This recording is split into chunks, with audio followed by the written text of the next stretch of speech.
వసుంధర అయితే మల్లి దగ్గరికి వెళ్ళి ఇలా అంటూ ఉంటుంది.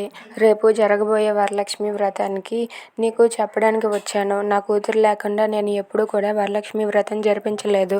అలాంటిది ఇప్పుడు నా కూతురు నేను చెప్తే వినేలా లేదు. నువ్వే ఎలాగైనా సరే ఏదో ఒకటి చేసి నా కూతుర్ని నీతో పాటు తీసుకొని రా.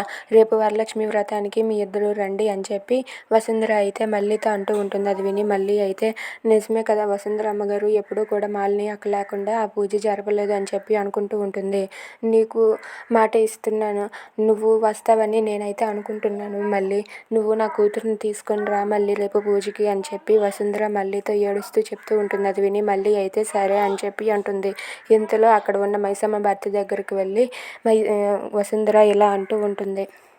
ఈరోజు జరగబోయే వరలక్ష్మి వ్రతానికి నా కూతురు అలాగే ఆ గౌతమ్ గడి భార్య మళ్ళీ వాళ్ళిద్దరూ వస్తున్నారు. ఎలాగైనా సరే ఆ వ్రతం పూర్తయ్యేలోగా నువ్వు నీ మనుషులతో మళ్ళీని కిడ్నాప్ చేయించి తీసుకుని వెళ్ళిపో అని చెప్పి వసుంధర అతనితో అయితే అంటూ ఉంటుంది.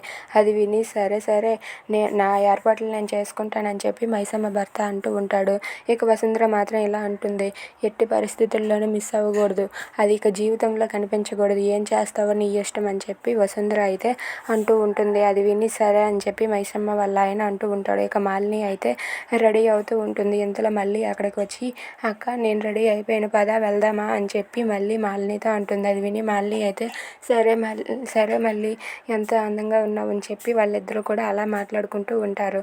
ఇక వసుంధర చేసిన పనికి మళ్ళీ ఎలా సమాధానం చెప్పగలదు. If you like this video please subscribe.